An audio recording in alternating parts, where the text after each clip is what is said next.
is Winston Guash. I'm from Manila. So as an occupation, as part of my occupation is I teach Aikido, and then I also have another job, a day job. And I have been teaching for, I've lost count teaching Aikido already, but I started around 1990. And then I started teaching at the age of 18 years old. So from there on, I continued teaching, and then that's how my Aikido life has begun.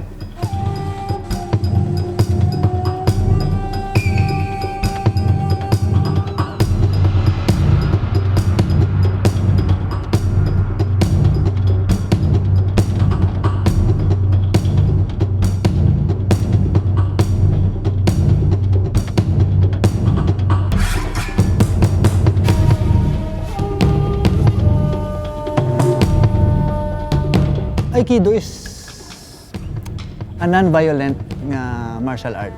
Okay. We were taught that Aikido is never about fighting. So hindi siya pwede nga, let's say, mag-compete sa ibang martial art, especially UFC nga ka-violent.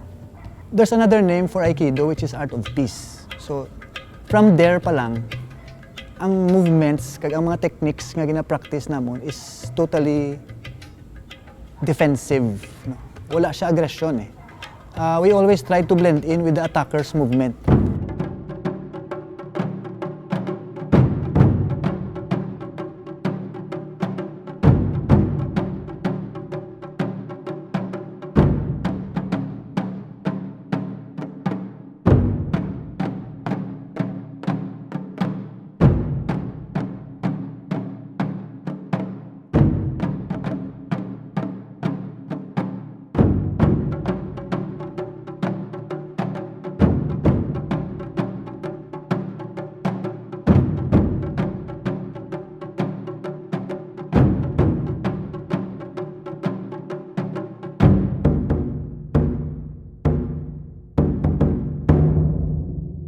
Basically, when I teach techniques in a class, I always vary it from people who are actually attending. It should benefit from the young ones, and then for the senior ones, and then from the beginners who just started a little bit maybe late, and also for those who have already practiced in their years of training with me. So I try to make sure that it complements everybody. There should be balance in my class.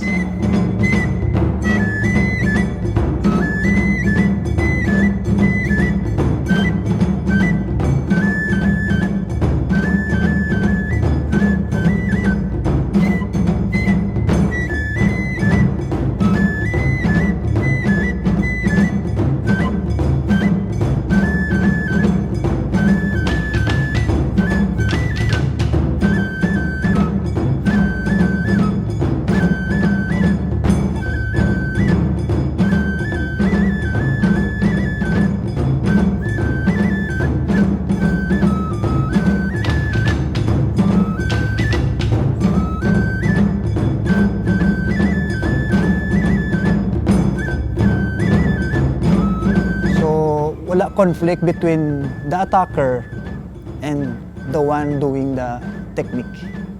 So amo na siya usually ang amon philosophy sa Aikido.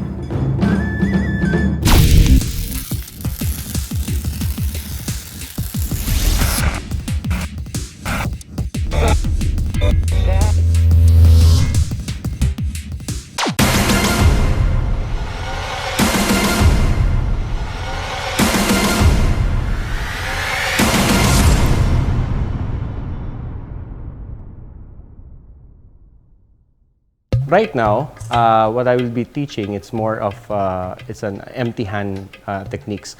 Most of the techniques in Aikido are actually derives from the sword and some of the other weapons, like the boken or the wooden sword, and then the jaw as the staff.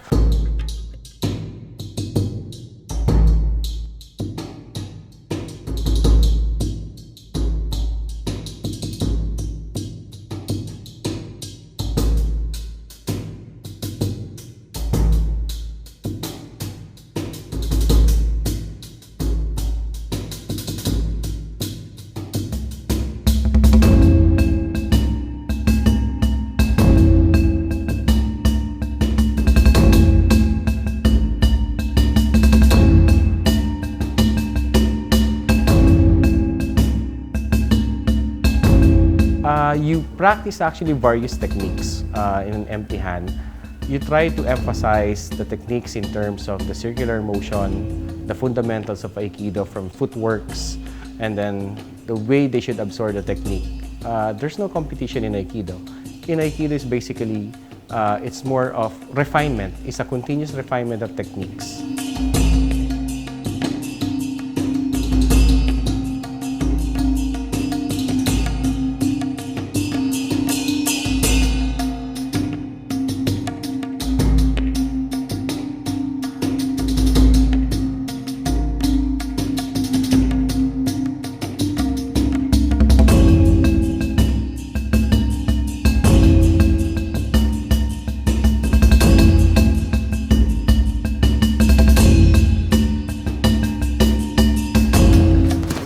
Okay, we'll practice first normal punch, just straight punch. You practice first, measure your uke up to here. Okay, measure.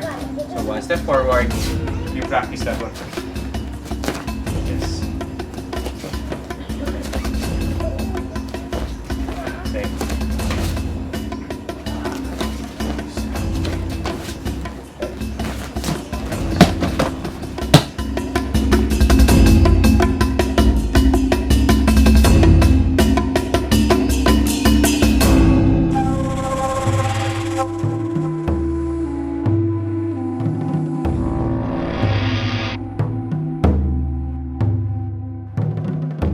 You have to move that way. 4? No, same.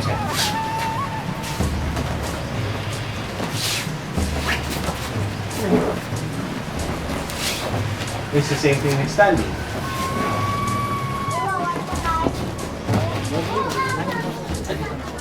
Yeah, use your feet.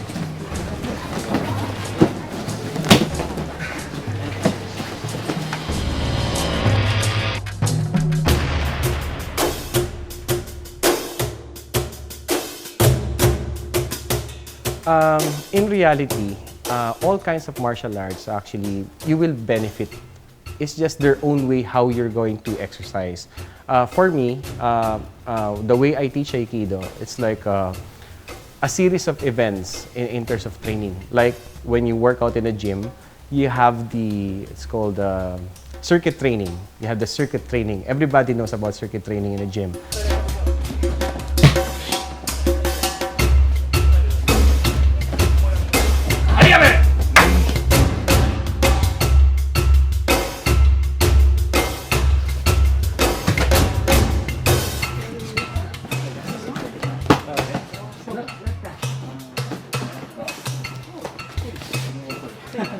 Just practice slowly. No, not grab. Practice. So practice arm being extended.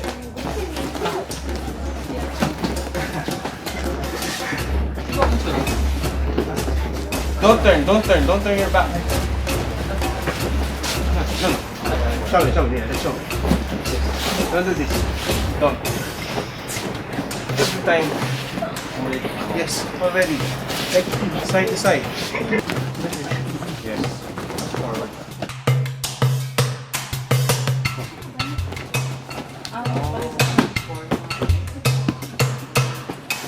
In Aikido, I apply the techniques and then we do it in rotation.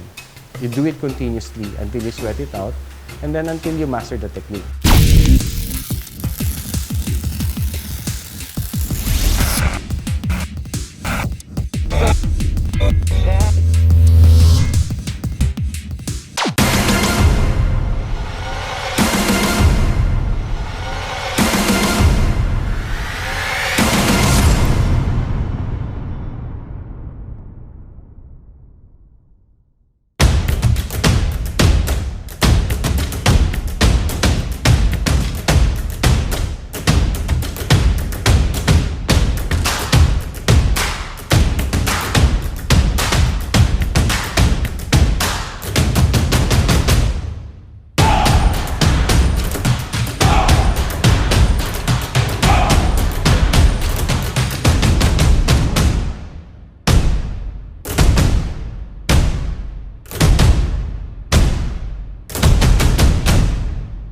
Aikido is a Japanese martial art that is based on creator Ushiba Morihei's outlook on the combination of martial studies, philosophy, and religious beliefs.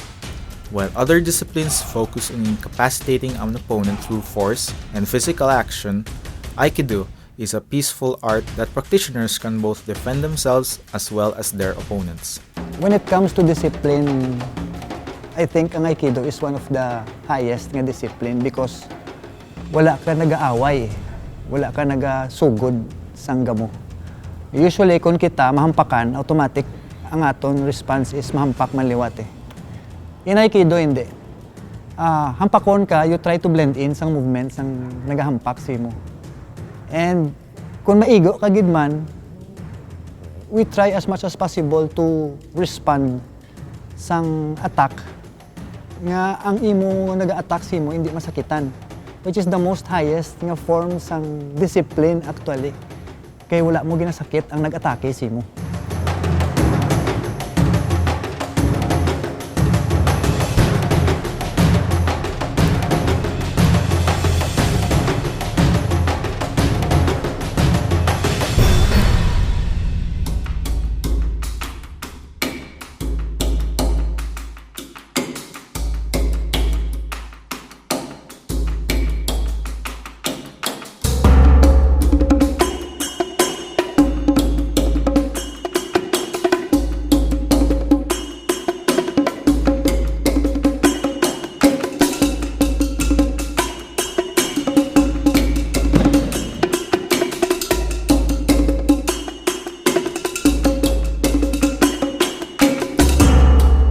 Discipline roughly translates to the way of combining forces, as Aiki is the tactic in the martial arts world that blends the attacker's movement to control their actions with minimum effort.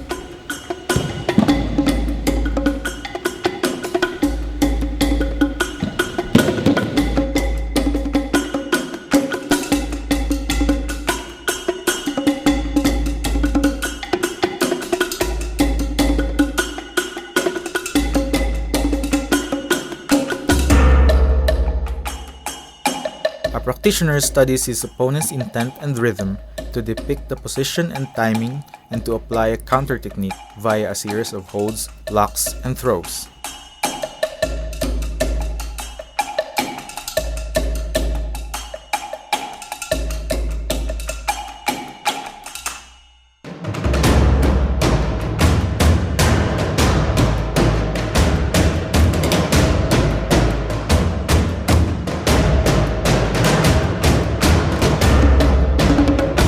On a typical conversation, you should probably ask why the UFC, the grandest stage of all things martial arts, doesn't have an Aikido representative. Is it because of its peaceful approach to physical activity? Or is it because the UFC is not yet ready for such a diverse discipline?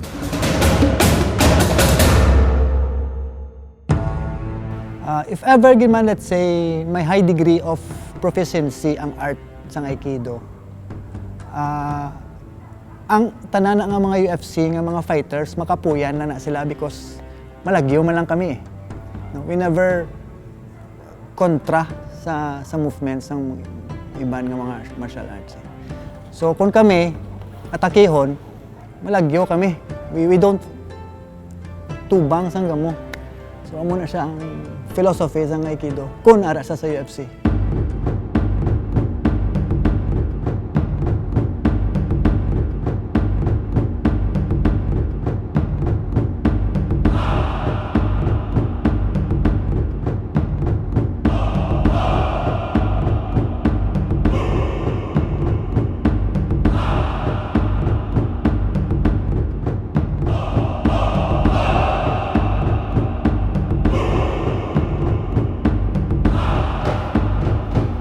Throughout the years, Aikido has evolved into something that is more diverse since it was first introduced in the late 1920s. Today, dojos and private instructors use a variety of styles to make the discipline more versatile, but they still care on the well-being of both the aggressor and the defender.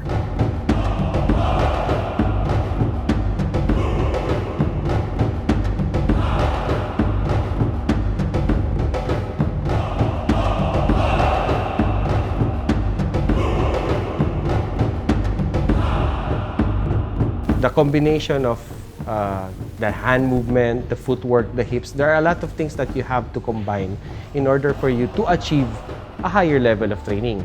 So, but it takes years. That's what makes it unique. There's no way for you to stop training.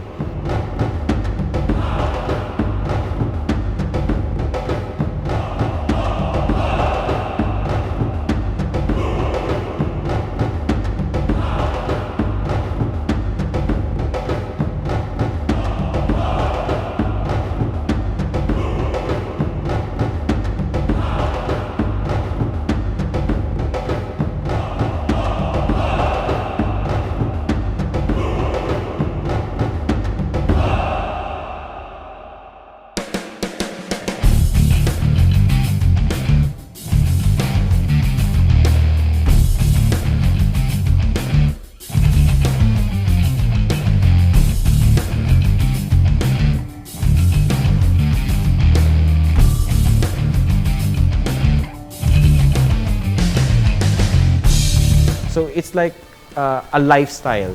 Everybody goes to another kind of lifestyle. We exchange our working out with the gym. We go to Aikido. It's because we get this kind of satisfaction and then a happiness when you're with other people. So that's how unique. For me, that's for me. But if you're going to ask other people, they have their own way of saying. I mean, telling their own stories about their life in Aikido.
We have two dojos here sa Bacolod, no? One in Wakatake, which is in Arrows. Ang schedule nila is MWF, daw 6:30 na sila nagasugod. While in Kyokan Dojo naman niya, it's Monday, Friday, Saturday, around 6:30 man. May website ni sila tanan. You can find us on the website and Facebook. Okay? See you there on the mat.